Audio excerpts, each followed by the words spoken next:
Kaixo, ongi etorria, ekuazio linealen sistema baten soluzio aurkitzeko metodo desberdinak daude, 3 konkretuki. Ordezkatze metodoa, berdintze metodoa eta laburtze metodoa. Orain gu hasiko gara lehenengo honekin, ordezkatze metodoa. Kontuan hartu behar dezuna da, 3. pausotik aurrera, metodo bat hartu edo beste bat hartu, berdin izango direla. Pausoak berdinak dira. Aldatzen den ardia lehenengo 2 pausoak. Ordezkatze metodoan 2 pausoak dira, berdintze metodoan 2 hauek, eta laburtze metodoan 2 hauek. Orduan, hasteko, ordezkatze metodoarekin, esaten digutena da, koefizientea bat duen ez ezaguna isolatu. Orduan, metodo hau osona da, aurkitzen badugu baten bat, aldagairen bat, ez ezagunen bat, koefizientea bat duena, edo minus bat. Eta hemen, denen artean, hau da. Isa honek koefizientea bat du. Horren, erabiliko dugu ordezkatzen metodoa. Zer egin behar dugu? Isolatu. Orduan hartuko dugu. Eta isa bakarrik utziko dugu. Horren, berekin dagoela beste aldera emango dugu.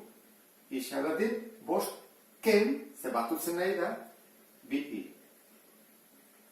Lehenengo pauso eman dugu. Horren, bigarrena. Beste ekuazioan ordezkatu. Orduan, isak zenbat balio du? 5 ken 2i. Orduan, hemen, hau da beste ekuazioa, isak kenduko dugu eta bere lekuan jarriko dugu hau.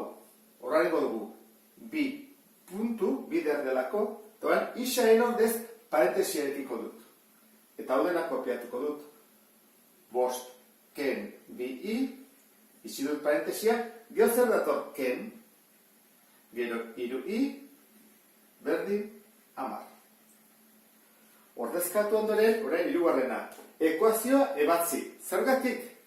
Ze orain ekuazio honetan dugu aldage bakarra. Ez ezagun bakarra, i. Hemen ja ez dago isa. Horregatik, kalkulatuko du lehenengo ez ezaguna. Guretzako izango da, hemen behintzat, i. Zer da egiten parentesia bidertzen? Orduan, ingo du biderketa. 2 bider 5, 10. 2 bider minus 2i, ken 4i. Ken 3i, berdin 10. Urrego pausoa da, isak edo iak ez dutenak alde batean, eta besteak beste. Ordan, ken 4i, ken 3i zen bada, ken 7i, berdin. Eta 10, eta batutzen da bestaldea kentzen, ken 10. 10 ken 10, 0 da, minus 7i, eta bidertzen ari dena beste aldea zatitzen. Gu badakigu 0 zatiz edo zer zenbaki ematen dula 0. Orduan, lehenengo ez ezaguna ezagutu dugu. I da, jarriko horrela, i. 3. pausoa eman dugu. Orduan, i aurkitu dugu, orain isaren bila joan behar dugu. Hemen jartzen dugu. Ez ezagunaren balioa ekuazioan ordezkatu. Nun ordezkatuko dugu? Etorreko gea, onera. Eta iaren lekuan 0 jarriko dugu. Horrengo dugu. Isa berdin, 5 ken 2 bider 0. Zenbat hori? 5 ken 0, isa berdin 5. Horren, haure lortu dugu. Ekuazioa batzi dugu. Horren, zer da soluzioa? Soluzioa da, isa berdin 5, i berdin 0. Eta, emaitza, hori izango litzake. Horren egin bako nukena da, konprobatu. Bagoaz egitea, 5 gehi 0, 5. Ondo. Eta hemen, 2 bider 5, 10, ken 0, 10. Eta ikusten den bezala, soluzioa egiaztatu dugu. Sistema honetan, guazen ikustea, zein isolatzen dugun. Bat duena, hau da, ezta? 4, 3, 5, hau aukeratuko dugu. Horren ingo duguna da, berekin dagoena beste alde eraman.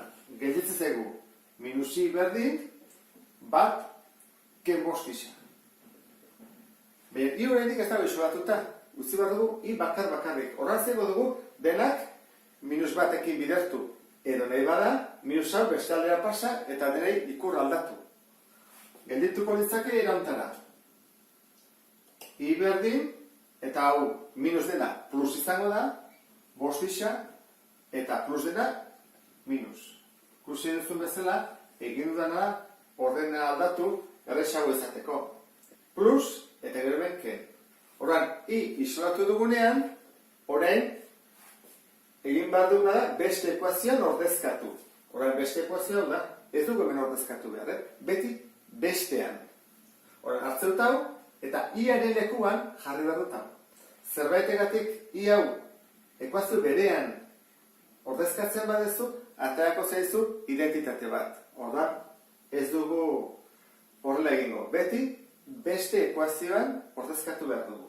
Orduan, hartuko dugu, lau isa gehi hiru bider, toen, iaren ordez, jarra dut parentesia, hau, bost isa ken bat, berdin, toren, 16.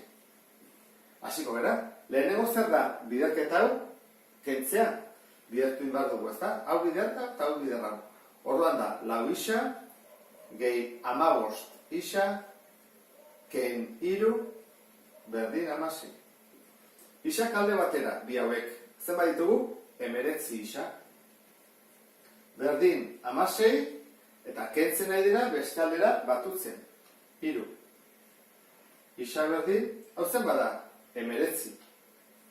Eta berekin dagona, bidertzen nahi da, zatitzen pasatzen da, 19 zati 19, berdin bat. Orduan, isa aurkitu dugu zenbaden, isa berdin bat.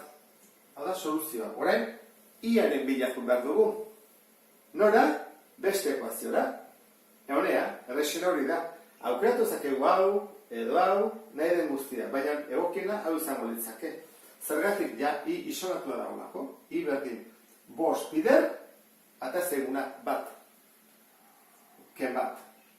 I berdin, bost ken bat, I berdin, lau.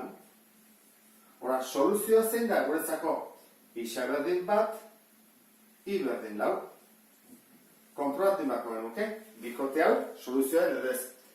Hau da, lau, eta hau 12, lau, gehi 12, 16, ondo. Eta hau da, bost, ken lau, bat, zuzena da. Eta honekin, bukatuko genuke, ordezkatze metodoa. Beste bat arte, agur.